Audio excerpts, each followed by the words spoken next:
Okay, so we're back, and it's It's actually Saturday evening.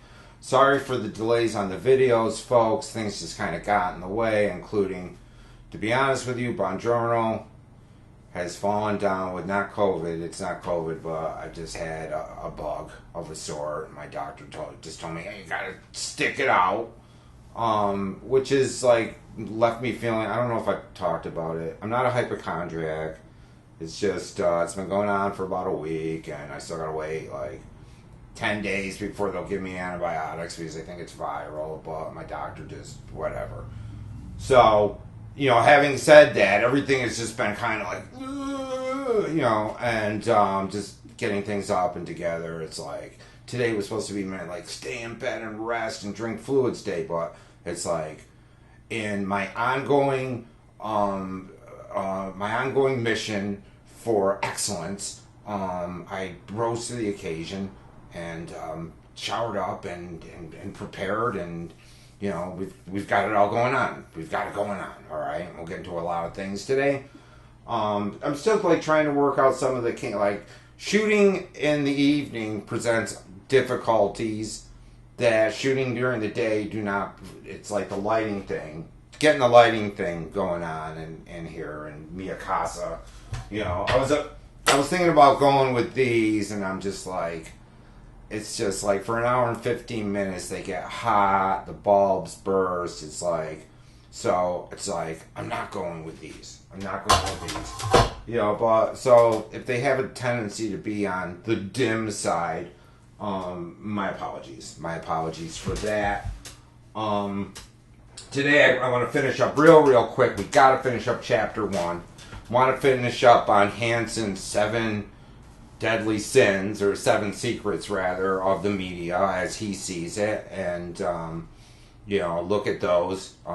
We ended with number 4 when we met and collaborate, and getting up on chapter 2 today. Getting up on chapter 2, which is more about, if the first chapter is about the what is mass media? The second chapter is basically about, okay, what are the effects of this thing? Media needs a receiver. What are the theories? What have been the different theories about how this thing makes us react to it? How it shapes us? How it shapes us cognitively, emotionally, and how it does what it does. And there's been many different theories about it. And, the thing about theories is, more often than not, is that, especially in like the social sciences as opposed to like the hard sciences, theories in the social sciences have a tendency to be applicable. They're not as hard as E equals mc squared. They're not as hard as like force equals mass times acceleration. A lot of times theories in sociology and the communication arts, sometimes a theory will hold up in a certain context and sometimes not. But it tends to be more of a combination of different theories and different ideas. With things as complex socially and psychologically as the mass media, it usually takes a few theories to like account for it. Some of them, are strong theories. Some of them are more limited, but, we need to look at this as, communication is a social science, as a discipline. And many researchers have approached it like that. We do a lot more of that in my research methods class. The difference between like quantitative and there's whole schools out there. If you decide to go and get your BA or your master's degree or something in communications or marketing or whatever, there's some, like for instance, like Penn State is very much into like quantitative, and Cornell, whereas like where I went, like the New School and other places, like Harvard or whatever, take much more of a cultural theory approach to stuff. So as you're moving on, and if you want to get more sophisticated with this, and do research or teach in communication and media arts, you need to take all these things into consideration. You need to take all these things into consideration. All right, we'll try to like poke apart some of it today. What do I have for things to do? Things to do list. Going to try to get through chapter 2. I'm probably not going to get through chapter 2 in this hour and 15 minutes, but we'll at least start to unpack it. You should be for this coming week, the week of the 28th. You should be reading chapter 3 because we're definitely going to want to get into chapter 3. We're going to knock out the first 3 chapters, and we'll be back on Tuesday at 9:30 and collaborate. All right, and then we'll go from there. By the way, buongiorno. Always doing due diligence and on the show and bringing in amazing guest speakers and interesting guest speakers. I was talking about how we are reading media.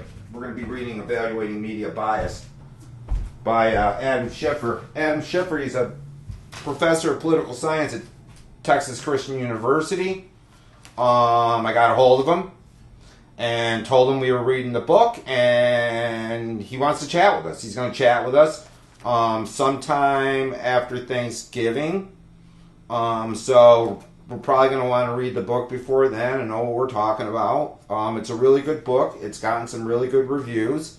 And their semester at TCU ends on November 19th. So he said any time after that. So we're going to have, a well-known guy to talk about things you like to. Remember South Pacific. Okay? So we're going to have that. But be reading chapter 3. We need to, I'll get a media scans list up soon. Syllabus will be this week. But we pretty much know what we're doing. We know what route we're on. Bongiorno has his hand on the rudder, like Captain Nemo, taking us into the depths of the Argasso abyss, Davy Jones' locker. You don't know what you're going to find down there, but someone's got to pilot the ship, and it shouldn't be me. Before we start, in my ongoing attempt at giving you guys access to your peers' work, we're going to show, I got a video submitted to me by one of your peers a couple weeks ago, ZCZias. Sent me a video, a project that he had done, and we're gonna watch that. I'm gonna screen it. It only runs about a minute 30.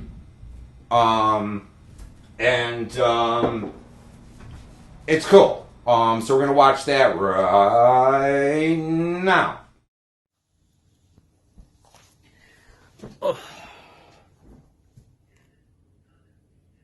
Oh, hi there.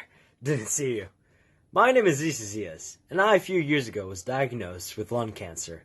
Initially, I didn't know how to feel about it, but everything changed when my doctor prescribed me Viagra. Viagra is a prescription drug that helps cure cancer. It has saved my life and thousands of people's all around the world. But here's some reviews about it. Viagra is the best thing ever. I mean, my uncle was diagnosed with cancer. Yeah. Cancer. Let me say it again. Cancer. And when we got Viagra, it saved, his life. No joke. Weirdly enough, though, he died a few days later. The doctor said it was some prescription that wasn't safe. But, Viagra totally did not do that. Yeah. Viagra.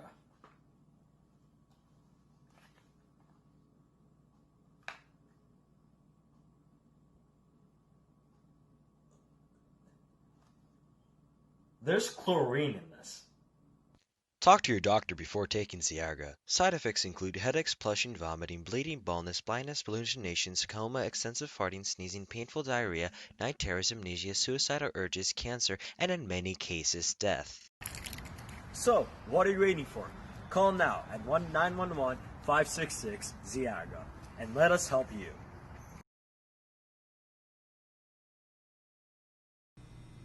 So, good job, ZCs. Really liked it.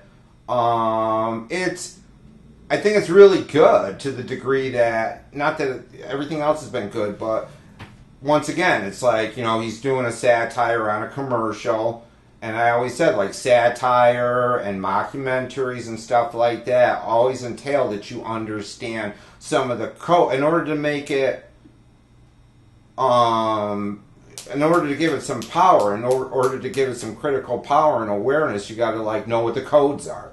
And we talked about, like, did I get him? I wish I got him. I have been battling this fly right now for, it has been just hours, all right? But he's not a guest star. He's just trying to crash my party. You need to understand the codes, and codes that, and he uses codes that we even talked about. Like spoofing the idea of bringing in an authority figure in, and the whole idea, and I know I had responded on the blog, like in a lot of pharmaceutical commercials, there's this weird, cognitive, phantasmagoric, horrifying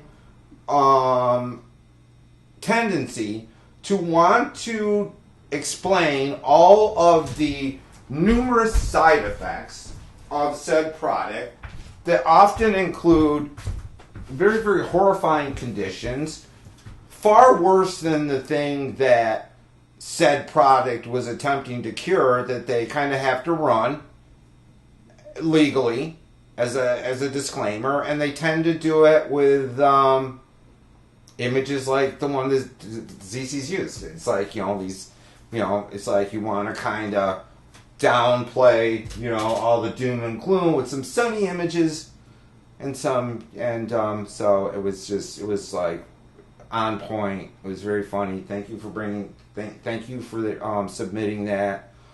And once again, an open invitation for other people who want to show their work or want me to talk about their work. And I don't care what it's like. It can be music. It can be a blog. You send me a link. It's like, what are you working on? What are you doing? Photos. It's like, tell me, it's like, let's do some show and tell. All right. It's like, that's going to be covered in the media scan assignment. But if you want to just go above and beyond and be sending stuff in, it's like, that's cool. That would be awesome. We should continue that tradition, because it's a good way of getting your stuff shown. Good way of getting your stuff shown. Let's get back to chapter 1 in Hansen. These seven secrets of the media. Remember, we were talking the first. Let's just run through the first 4 again really quickly. Because we got a lot to do. You talked about media are essential components of our lives. We understand that they are our lives are involved in the media. Whether we produce the media, it's everywhere, and it shapes the way we see the world, and it shapes our lives. We know that.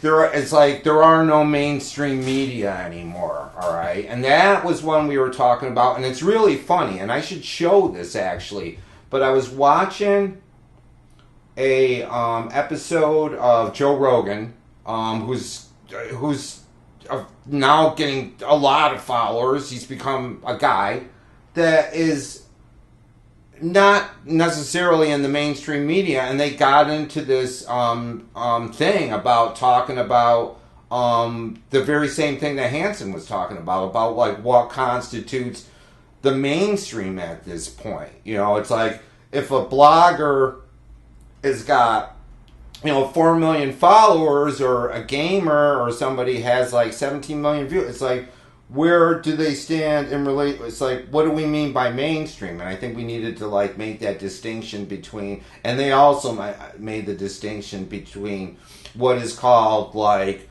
traditional or what's called legacy media.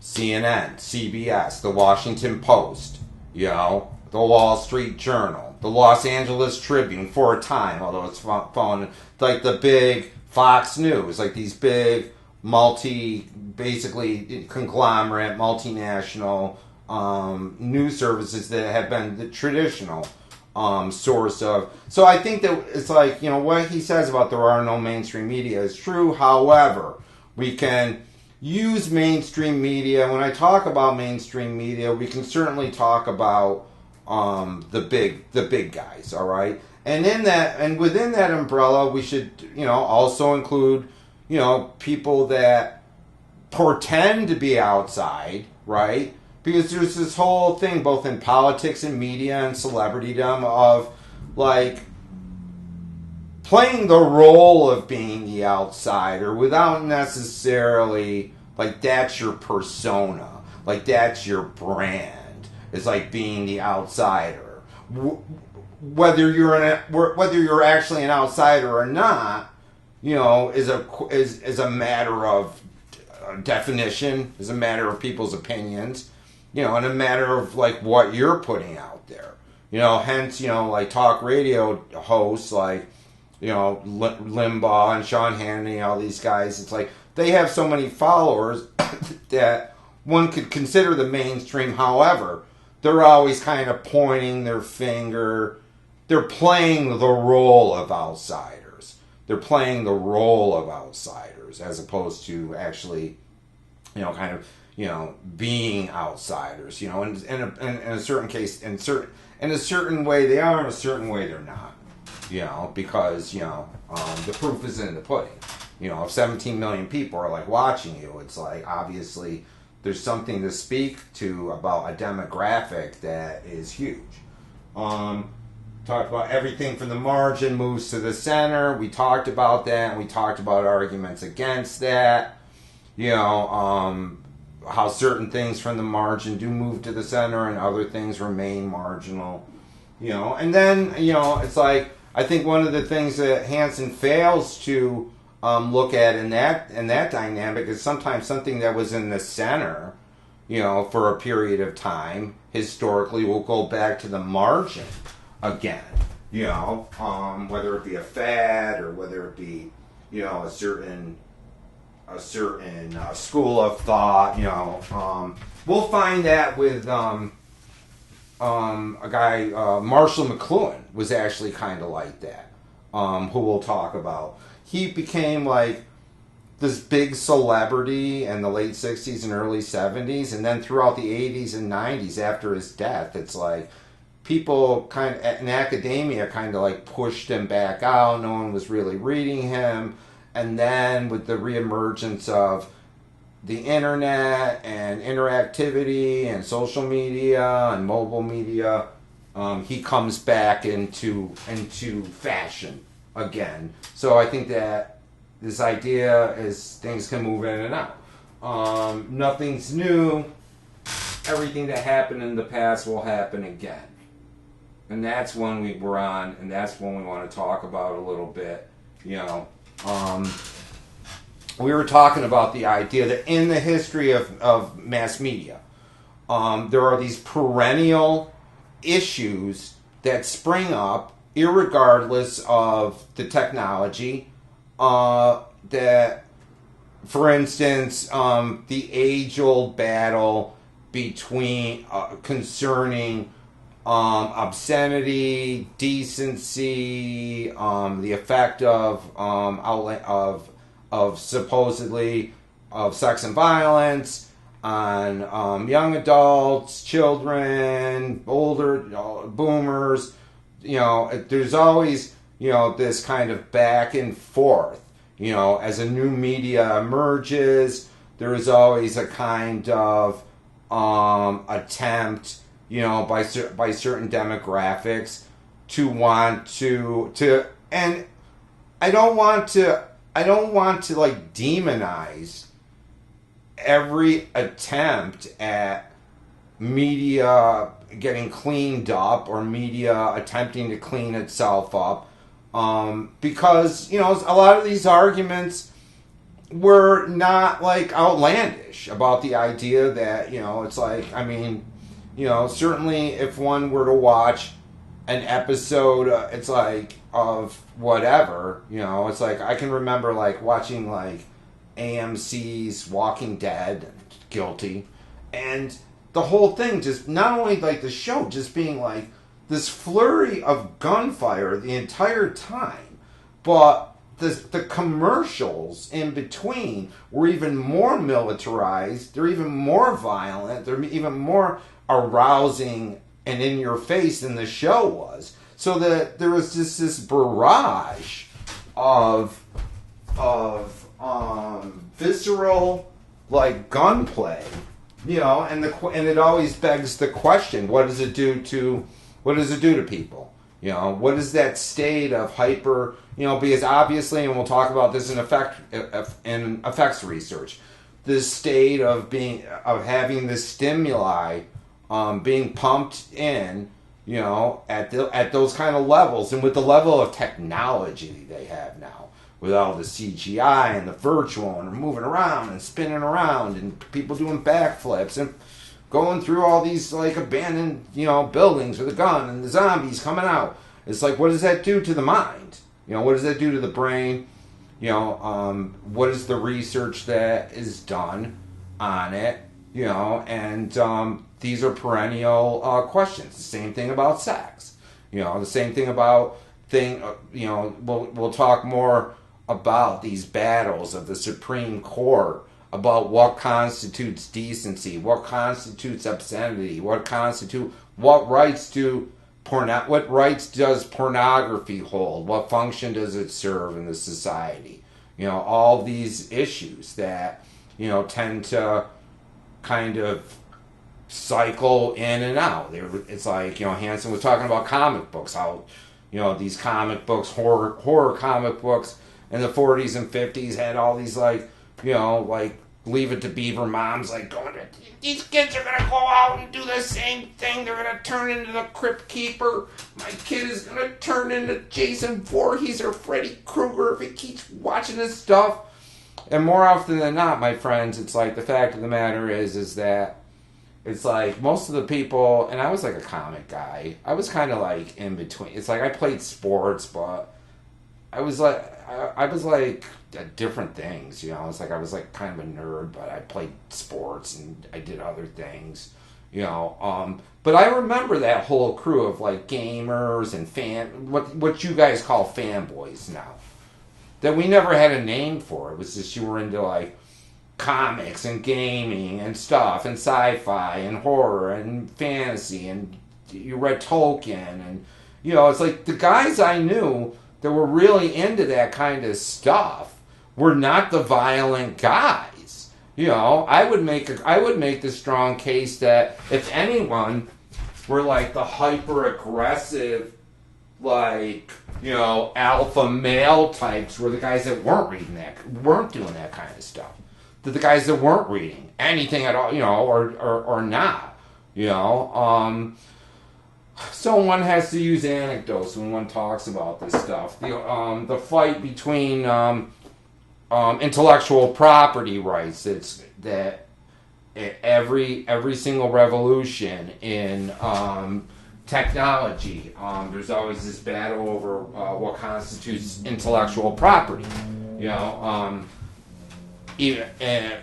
In today's, and there's a really great book on that came out about 10, 15 years ago by Henry Jenkins called Convergence Culture, and he wants to talk specifically about intellectual property rights when it comes to things like turning things into memes or game mods, modifying games, or doing stories with game technology, or fan fiction, the whole idea of fan fiction. And there's always this with big franchises like Star Wars or Harry Potter or or Marvel, the big franchises, and there's always these arguments for and against, like reappropriating or repurposing stuff, and there are even very strong economic arguments about how things like fan fiction, that aren't trademark per se, add to add to a brand or to a franchise's cultural capital and is actually good, you know. Then there's the whole thing about file sharing and the whole battle with Napster that went on and P2P and how they're always trying to slam down on that. But every time there's always like, you know, every time that you try to get people to stop like stealing things, they find a new way of doing it, you know. And there is a whole culture out there of academics and people on the one side that feel that information should be free. You know, information should be free and accessible, and you should be able to use it in whatever context you want. But we live in a system, you know, where it's like, you know, people that are working in the arts and working in it, it's like it's hard enough to make ends meet. We're not talking about like these huge like A-level people like Cardi B or whatever that are making more money than God.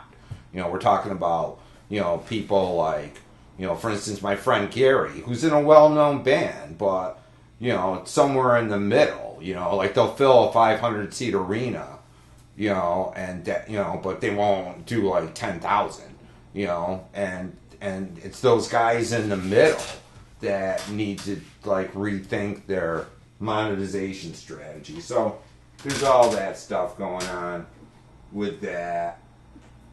And, writing in 1948, sociologists. Paul Lazarsfeld was a very important media theorist, along with Robert Merton, and this will come into chapter 2 on effects too. There's always these concerns that because the media is so omnipresent, you know, that they might be able to. There's always this, you know, and there still are valid arguments about what is called social engineering, the way that the media shapes consciousness and can shape mass consciousness and control and manipulate people, you know. And the arguments for that kind of manipulation and coercion in the age of social media and the age of fake news and the age of media conglomeration are very, very valid and robust arguments about how much, especially with youth culture and toddlers, you know, how much of that is instrumental in shaping their awareness. There was always fear that those in power, it's always a question of power, will use the media to reinforce the existing social structure and discourage social criticism. We see that if it doesn't happen in the United States, which it certainly does, my friends. I mean, you can find numerous examples.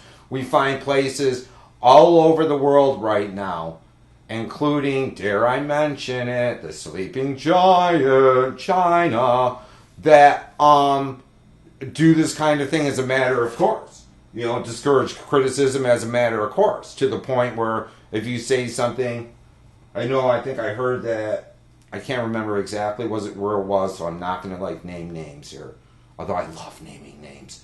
I think one of the Eastern Bloc countries said you couldn't. I think it was actually India. I think it was actually India that during the first push of the COVID pandemic, you weren't allowed to say anything negative about the pandemic. You know, it was just like they kind of put it into one of these kind of nebulous laws. Like you couldn't speak out about the pandemic, and it's like we'll talk more about censorship, of course. Fear the mass entertainment will lower the tastes and standards for popular culture by trying to attract the largest possible audience. This is a recurring, perennial, age-old situation, you know, and we're going to talk about this whole idea of the lowest common denominator. The lowest common denominator and what that means. You know, how, you know, media as it's like depending on your demographic, you know, it's like a lot. It's like, why is it, you know, like a show like, and I'm not, you know, and this is nothing against certain shows. Like, why is it that like lighthearted, kind of lowbrow fare like Two Broke Girls or Married with Children or The Big Bang Theory, how this stuff attracts like this huge percentage of the population, but more like highbrow, artistic, more cerebral fare tends to have these smaller audiences. It's like, and why the media will pander to this like lowest common denominator, whether it be of sexual titillation, or just like dopey shit. Just dopey shit. Sending out the message that it's almost condescending, like, Although I was listening to an interview like today, and this senator from Nebraska was saying something very, very interesting. He said one of his overall operating strategies, whether it be talking to the public this was coming from a politician. He said that his philosophy was to always treat your audience as if they are more intelligent than you are. All right, that they are more intelligent than you are. But having said that, always assume that they are more intelligent than you are, but always assume that what you're bringing them is they know less about, because that's what you do for a living, whether it be a certain public policy or whether it be whatever it is, soccer or whatever, so that that you need to like parse it. And I think that's like kind of what education is based on.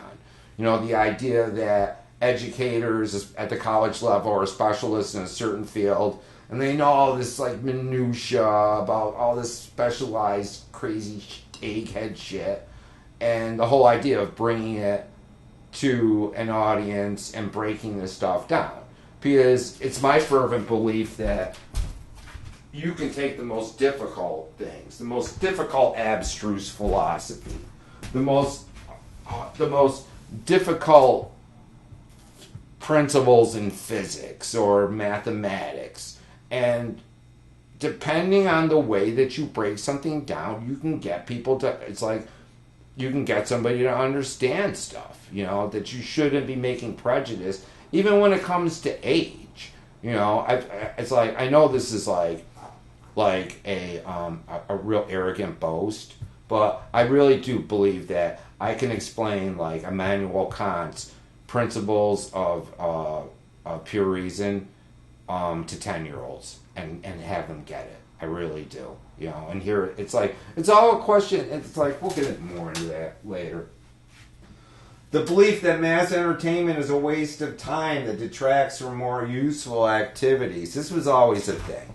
And this has always been a thing, right? Your mom and dad, you're there, you're playing whatever, Call of Duty, Tour of Duty, Call of Duty 8, whatever, Black Ops, whatever, and you're just, and you haven't even gotten up. It's like, they don't really even know if you're still alive, because the only way that they know you're alive is that for the last 8 hours, your thumbs have been going like this. That's like, and that you're breathing.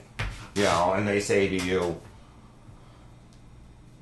Joey or Sally, why don't you get off your butt and go outside and play? Because you're wasting your time. You're wasting your time watching reruns of whatever it is, South Park or some, and that's always been this struggle about mainstream. It's like media being like, like there's some other realm of doing things, and I guess there's some credence to that idea. There's some credibility to that. It's like I came up in a culture of like, in the 70s where we didn't have all of that. We didn't have a lot of it. We had cartoons, we had all that stuff, but the guys I knew were always like, and I lived in this neighborhood where a lot of the guys were like a few years older than me.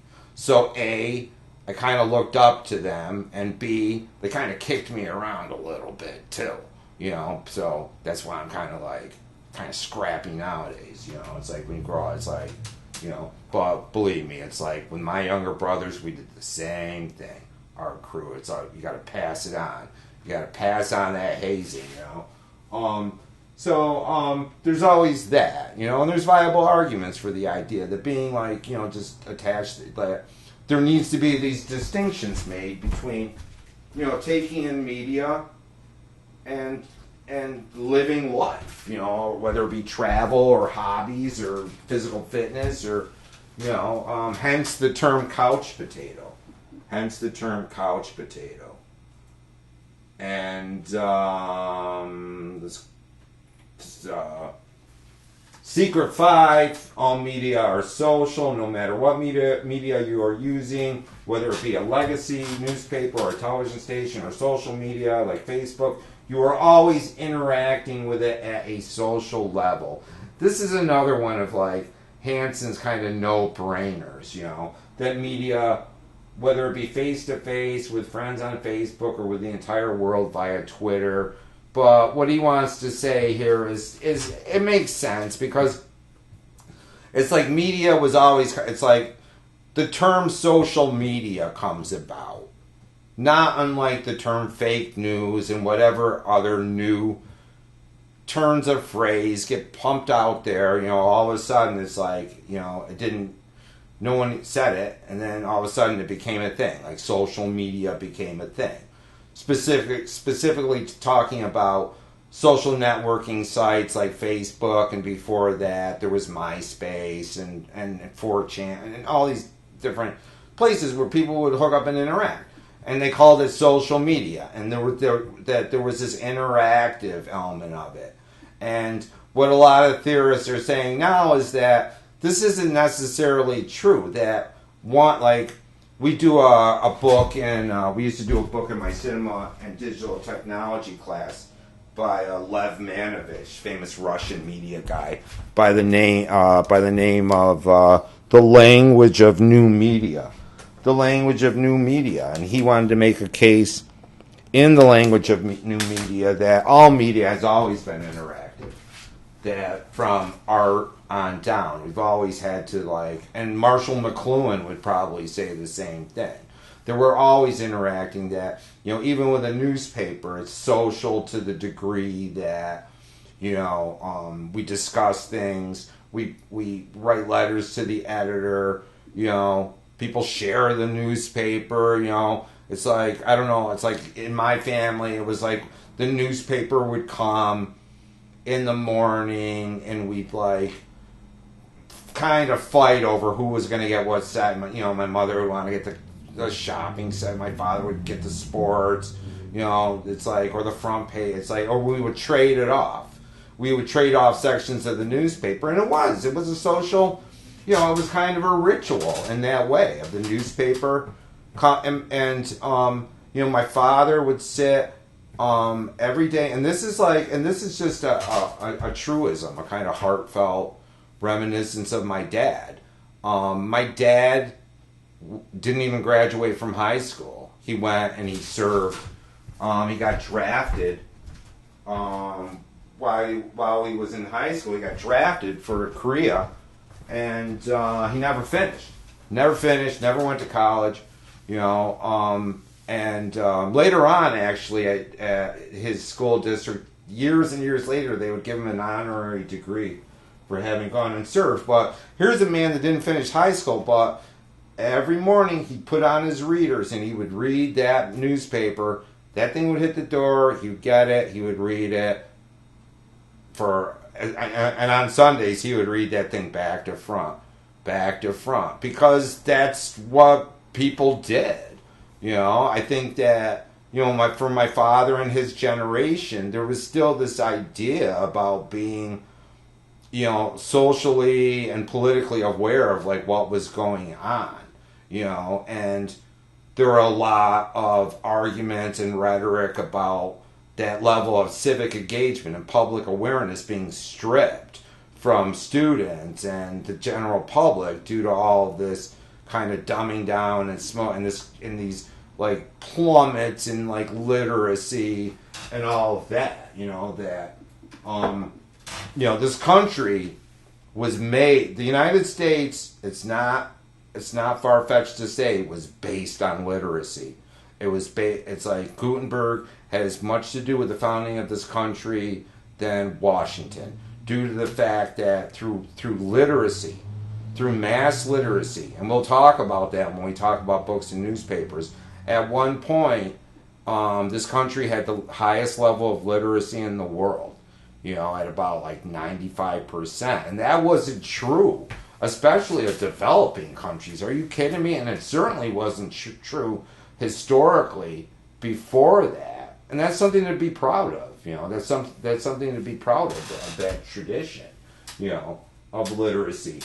And then he goes into this really boring anecdote about seeing Obama that I want. It's just bullshit. He talks about the show, and this is very important. I might as well plug it now while I have a chance, while I'm thinking about it. There's a really great show that you can get online, actually, but it appears on National Public Radio. I think it's Sunday mornings, which is like a slot that is terrible. But it's called by the miracle of digital archives. You can go online. You can go online and get all their archives. It's a show called On the Media. On the Media, and what it is essentially is it's really well done. It's really well put together, and it's a show that doesn't speak about political issues or events as much as it backgrounds and looks at the ways that media is handling certain things, how media is addressing certain things, the strategies, the shortcomings, where it drops the ball, where it's pushing an agenda, and I would strongly recommend it. I don't listen to it enough. I should. But awesome show, and he talks about it here. Has a guide for consumers. Secret Six, online media or mobile media. Basically here what he's trying to say with online is that, we've kind of, he's making a kind of blanket statement that is, for all intents and purposes, kind of true. It's like, the idea of being tethered. Like most of what is going on with online media now is usually going on, while you're parked in your car, or while you're sitting waiting for class, or when you should, or when you're at dinner, and you're playing some game, and your mother says, "Stop it," stop it, This idea of being tethered, that was true for most of history. There was always there was a mobility to all kinds of media. All right, this is not something that is new, but with smartphones and iPhones and all that, we can honestly say now it's like, we're moving through space with the media. We're watching movies while we're on the bus or in the backseat of the car. It's like, that was never a thing. For most of the history of cinema, that was never a thing. You couldn't do that. It was technologically impossible to do it. You would go to a movie theater, you go to a dark brick and mortar theater, you would stand in line, you would pay for your overpriced ticket. You would go in and buy your overpriced popcorn, goobers, and soda, and you would go and sit.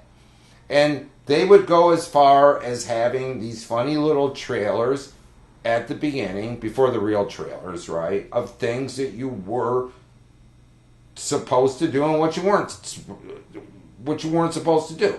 You shouldn't be doing this, or someone's going to get mad. You couldn't do this. Nowadays it's like turning off your cell phones and all that. But all these prescriptions, and prohibitions to have you to sit your butt down in the dark and watch this thing that doesn't go anywhere. All right? Not in the sense that it doesn't go anywhere, but that you're not going anywhere, it's not going anywhere. Now that relationship has become a lot more dynamic, to the point where filmmakers a lot of serious filmmakers are at odds with the idea of having their films watched on these little tiny screens when they were made, when they were made for an entirely different kind of experience, and filmmakers that make a case that, for instance, watching a movie like Star Wars, Episode 1, or Lawrence of Arabia, or The Lord of the Rings. It's like looking at it on a screen, the size of a wallet, kind of takes something. There are valid arguments for the idea that kind of takes something away from it. It's like that there's idea of spectacle, that has been, kind of adulterated in a certain way, kind of, deformed due to smartphones.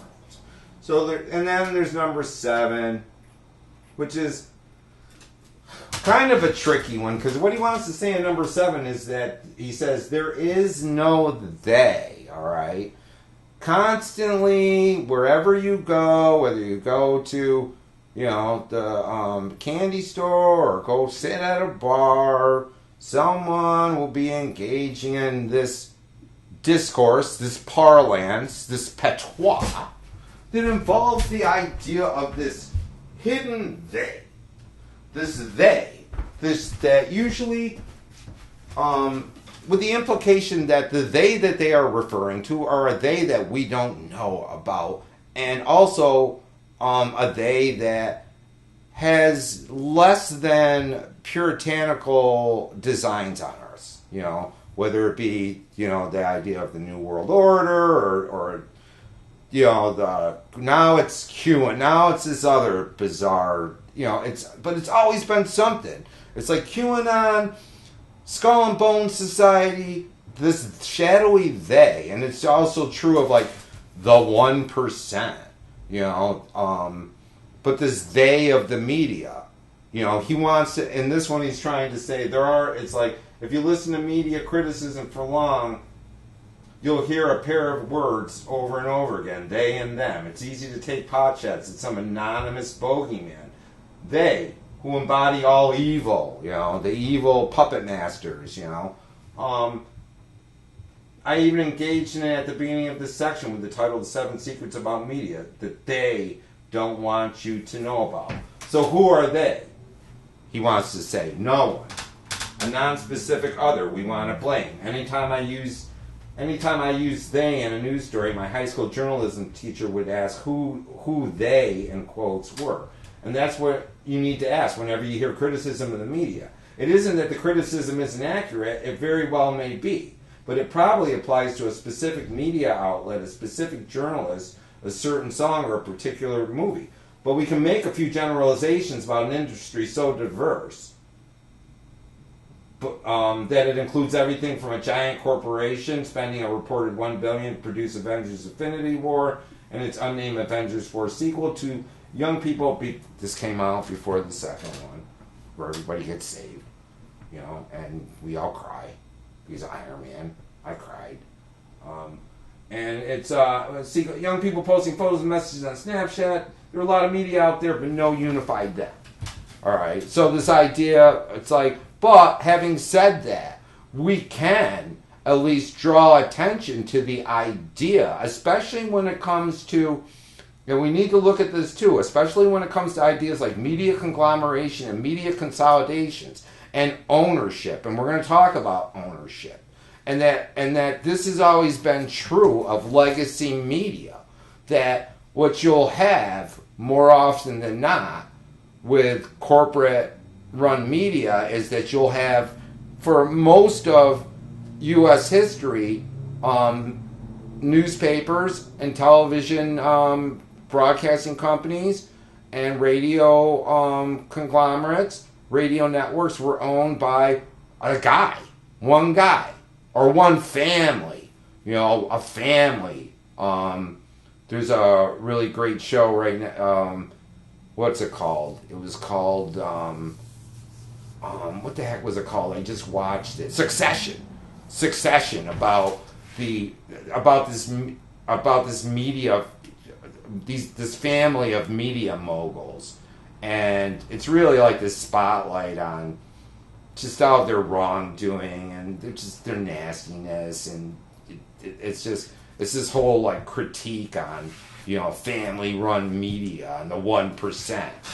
It's like just ultimately it's this attack on like late-stage capital. But we have to understand that there is a they in a lot of respects. Whether it be the editor-in-chief of a certain newspaper who might want to, or the owner, Rupert Murdoch, the great media baron, the Australian media baron, and all of his, different outlets, and the fact that, he has a certain point of view that he wants to put across, and he leans towards a certain political stance, and most of what comes out of that tends to follow. A lot of times, it's like a company will be made in the image of its creator or its owner, whether it be Ted Turner, that there still is like this agency involved in these big media decisions, and we can't take the onus off that, and we can't like exonerate them either. That there are faces involved in a lot of these decisions, when it comes to media giants, media billionaires, people like Oprah, people like Dr. Phil, and how their power and prestige has a kind of, consolidating effect on like the way that we see the world. We start to adopt their vision of the world, So it's like there is no they, but in certain respects, it's like within that no they, there are, you know what I'm saying. So there's that. So that pretty much rounds that out.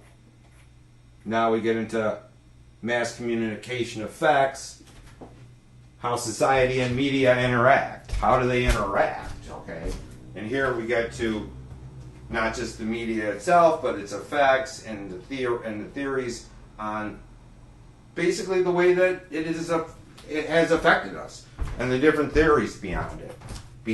And let me bring up the PowerPoints for this one. Chapter 2.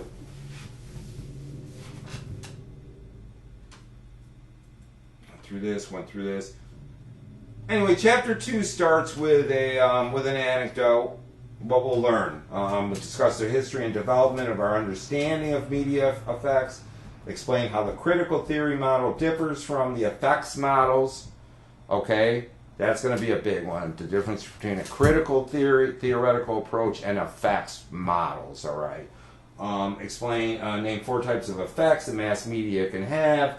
Explain 8 major communications theories and their uses, and explain how the mean world syndrome addresses the effects of consuming large amounts of violent media. First, he starts off with a story that started a movement. A story that started a movement in 2017. That would gain national prominence. And of course it starts with a character by the name of Harvey Weinstein, we were just talking about media moguls and power brokers, and Weinstein, at Weinstein's company, I think it's Lionsgate. He was the executive producer, and president of the company, and a lot of films got made there. A lot of good films got made there, but Harvey, and this is like, once again, my friends, we need to talk about this idea of the place of women in different industries throughout the 20th century. And that, Harvey's behaviors when it came to the fact that he, for all intents and purposes, he really did some predatory and disturbing things bordering on rape. I don't know all the lurid details of everything that he did, but certainly there was this kind of, and we talked about this with that movie, The Assistant, that I was talking about in the last class. I think kind of shows that like predominance of like this kind of the way that a lot of the corporate world is still based on this kind of patriarchal, like it's a man's world, women, it's like, you play up to men with power, and these expectations that went on for decades about famous people in Hollywood and actors and not only Hollywood, but and just the corporate world. This whole idea of the casting couch being this idea that in order to get a part, a young aspiring actress would, go as far as, sleeping with the director or sleeping with this person. That was, that, and they talked about it as if it were a thing, because it was, but nobody, until this rise of like feminism and second wave feminism, no one really, people kind of put their nose up to it, that it was scandalous, and there were scandals. There's always been scandals, but nobody, we knew all this was going on enough that we had these code phrases for it: the casting couch, sleeping your way to the top, whatever, these lecherous old guys, getting sexual favors for promotions, and sometimes, and then you had this whole generation of women that were like, no, enough is enough, all right? And it's like, and it begs, and, and then Ashley Judd, this one, well-known actress that you've probably seen in a lot of stuff, came forward and was like, yeah, Harvey, like, did all this stuff. And then it opened the floodgates, that the media, put a spotlight on this guy, and then it just opened it made it permissible, that we have to understand that one of the major components of all this stuff that was going on, that there was this kind of code of secrecy about the whole thing. It was like an elephant in the room, and this code of secrecy about the whole thing, and the obvious psychological trauma and damage it would cause to women, and they would feel like there was this whole culture in which, like, A, they were ashamed, like they had some role in it, and we had to like dispel that, or B, they were or C, it's like it wasn't, or minimizing it, like, oh, it wasn't as bad as it was. And they would bury this stuff, and it would just, and then it's just all this pain and all this, and it's like, so the 2017, 2018 were the years where we just, like, the media just decided to step up and air its dirty, and like, we got to do something about this. We got to start talking about it again. Start talking about it again. Not unlike what we've seen in 2020. Where once again, this form of systemic brutality against a specific sector of the U.S. population based on the color of their skin needed to be aired out after everything that was done, after all the civil rights, after everything that was gained. And the same thing with feminism. Like, all of a sudden, it was like every generation, for whatever reason, has this backslide back into some form of previous brutality, like they forgot about it.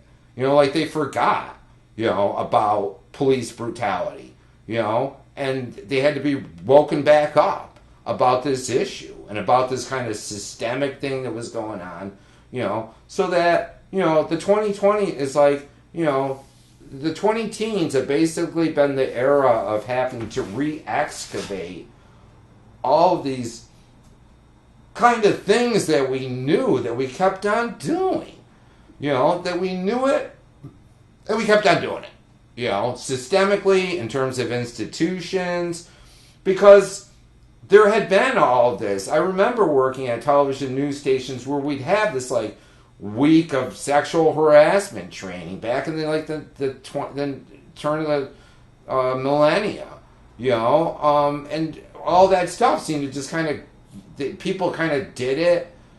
Companies seemed to be obligated to do it as part of their training and due to certain legalities. And then And yet the stuff was still going on. It was still going on. And so it always begs the question. It always begs the question. And I don't think Hansen does kind of get to it, you know. But he asks of this situation, why many of the women were, so what kept these women's stories from getting published? What was it? Because people had known about Harvey. Harvey was like a joke on, like, I guess 30 Rock. That show made a joke about Harvey being a predator, you know, years beforehand. Like, people knew of it. Like, it was all, like, these guys had been known as being creeps, but everybody just kind of let it go. So what was it that changed? What kept these women's stories from getting published? Many of the women were embarrassed that this happened. That's true. Many of them were embarrassed that this happened to them and sometimes wondered whether they were responsible for it, right? This suffering in silence, all right? And we're going to talk a lot more about that in a much wider scale in this course in an image theory. How certain things have been engineered, whether it be losing your job or, you know, not making the grade or not being able to pay your bills. A lot of these social public issues have been distorted into personal affairs that we suffer in silence and think it's our fault, all right? And that happens in all walks of life, and we'll talk more about it. They still wanted to work where they worked, right? It's like, you know, basically it's like, you know, don't piss off the boss, you know, and do what he wants, you know, or like get the can. So there's this incredible financial career pressure, you know, that comes under the heading of exploitation, you know, that you suffer through. And this happens to everyone, you know. It's like how many of you male guys in the audience have a boss that just treats you like shit? You know, it happens to everyone. You know, under the name in this hegemony of managerial wage labor.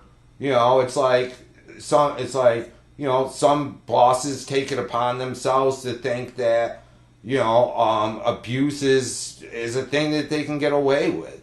You know, exploitation is something they can get away with.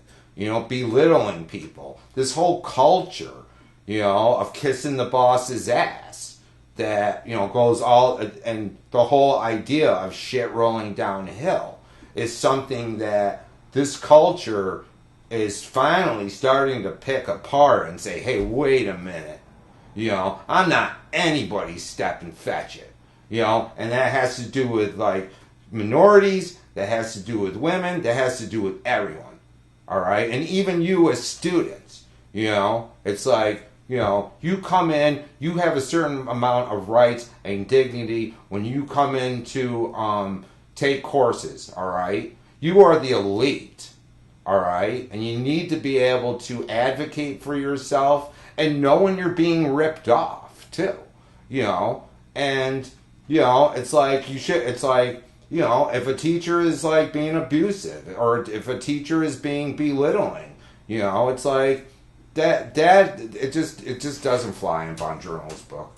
It doesn't fly in Bongiorno's book, because Bongiorno remembers all the nasty-ass teachers that Bongiorno had to go through elementary school, and all, it's like, and this was back in the day, too. It's like, I used to have this 4th grade teacher named Mrs. Lattimore, and let me tell you something about Mrs. Lattimore. That bitch, she was a bitch. She used to grab me by the ear, all right, Bongiorno, by the ear, by his, like, 9-year-old ear, and she would literally pull Bongiorno down to the principal's office by his ear, all right, by my ear, all right, and she would get away with it. You know, does that kind of thing go on anymore? No. Teachers would get sued. However, the more subtle forms of berating, you know, and making you feel small or belittling you, you know, that culture, it needs to go. And I would be the first to like say, it's like, teachers that are cruel or unyielding. It's like do they get away with it? Yeah. Should they? No. Does Bongiorno want to run his game and his career like that? Hell no. I look at it like we're all kind of on the same team, and everybody has issues, and like the famous REM song says, everybody hurts at some time or another, especially right now, So I'm forgiving, I never want to be that teacher that people dread coming to, I know some people dread it because I'm just a pain in the ass, but I never want to be that teacher that makes you feel small. If anything, I want to be the teacher that kind of, kind of puts wings on you and tosses you into the stratosphere. Whether you like it or not. They wanted to work. They were afraid they would get blacklisted in some form if they spoke out. And a lot of that did go on. There was a lot of blacklisting in Hollywood and other places. Not necessarily about sexual harassment. We're going to go through the whole idea of the Red Scare and the witch hunts that went on during that period of time, during the Cold War, and how people lost their careers. They were afraid they wouldn't be believed. They were afraid that they wouldn't be believed because this was true in this country. It's like this was very true that we have to understand like the systemic nature of a patriarchal society. For most of the 20th century and for most of U.S. history, man, it's like men ran the game. We can admit to it. That it was a man's world, so to speak. And that, and a lot of these cases, specifically with sexual assault and rape, there was this kind of guy culture, from the media to the courtroom about it wasn't like always like said overtly, but it was always kind of insinuated, that, for instance, when a woman had been insulted by, let's say, like a famous NBA player or a famous NFL player, and the whole guy bandwagon would always kind of jump on this idea of she's trying to shake him down. She's got to be trying to shake him down. That was the culture. And it's still, this ugly shit still happens, and it's like, or she deserved it. It's like, whatever or what. It's like this kind of thinking, But here's the other part of it, It's like we have to understand that why did it take until 2017 for like, major news corporations to speak out about it and report on something that had been there staring them in the face for that long. Let's not forget, my friends, that it was still and still is a culture that is dominated by men. It's dominated by men. The media, the corporate world is still, a place where, and we can see it. You want to talk facts? Let's talk disparities in like income between men and women in the same kind of corporate capacities. Whether it be lawyers or blah blah blah. We see these like income disparities. Not and that's just one thing. So that it was still like so. They literally had to like have their. It's as if I don't want to go as far as saying that the media had to have their arm twisted to do anything about it, but it was kind of like there, and we have to understand the idea that the patriarchy was right. It's like the same guys that were making the decisions, the same men, primarily white guys with a lot of this, all right, and usually married, were a lot of them who were making the decisions and the journalistic decisions were often engaged in the same behaviors. It's kind of like a club when you get to that point.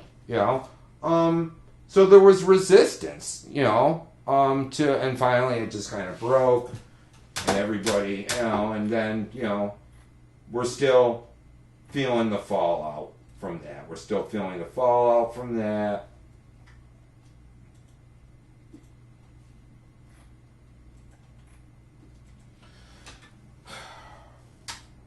How did mass media come about, and what have? Okay, so here's some of the meat and potatoes of the chapter. How did mass media come about, and what have been some of its effects? What have been some of its effects? Societal concerns. All right, societal concerns. All right, we have to understand that when mass media comes about, it comes about in parallel with the Industrial Revolution. All right, so that what happens during industrialism and the Industrial Revolution is that there is this movement. All right, there's this huge, the U.S. is primarily, until like the 1880s and 1890s, were primarily agriculture-based, small towns all throughout, with a couple of city centers that have to do with governmental issues and stuff like that. But once factory production and the Industrial Revolution comes about, and automation on farms, we see these huge movements where the cities, all these people start leaving the small towns and going to the cities because that's where all the work is. Because either all the homespun stuff that they were doing, all the mom and pop shops, and this is still a thing, get eaten up by the big guys. So you got to go where many is a tale. This was an American story, of the young man or the young woman, growing up in Podunk, Iowa, or wherever, that goes to the big city. It's like that's the story of Superman, dudes. Superman, remember? Clark Kent grows up and farm, goes to the big city. It's like this movement, that is a kind of archetype of this movement and this migration into the urban centers. And with that comes, and with that industrialization comes the rise of mass media. All right? And society at that point, and it's still a thing. It's still a thing that informs a more conservative agenda about the ways in which mass culture and urban culture, or the culture of progressive culture, because it's like, because the battle lines have been drawn between, like, as far as ideologies concerning, small town conservatism and the big bad Sodom and Gomorrah of city life. The cities are primarily more progressive, so there has always been this argument about how mass culture, mass media, and how urban life like ruins people, how it becomes a degradation in our moral fabric, and we'll talk more about that. How the power of the family, the power of the church, the power of small time values, like Mayberry, Andy Griffith show, these small towns with small town values. There has always been, this thing about this move from the religious to the secular, this move from good, like, God-fearing, Bible Belt, breadbasket, Midwest, small-town values versus, the evil, libertine, dark power, seductive powers of the cities. And that's, like, always been a thing. It's always been a discourse, But it's like I tell my little sister sometimes, just because... not to bash, right? Hopefully she'll never watch this. I find myself invariably saying to her, just because you say something and just because you believe something doesn't necessarily make it true, my friends. Doesn't necessarily make it true. And we'll talk about that with this too. So that's why I put up the societal concerns, these concerns that kind of spring up as these ideas versus the real concerns, all right? You know, versus like what is really going on with this. All right. And this picture of these transitions, you know, and this century-long, and not just this migration from the small towns to the cities, but remember, this is the period of immigration. This is the period where there's so much productivity going on. There's so much manufacturing, and there's so much industry going on in these urban centers that just taking people off the plains, I mean, out of the small towns, and that wasn't enough of a workforce. They needed a workforce to man these machines, and there was this shortage of workers. Hence immigration, folks.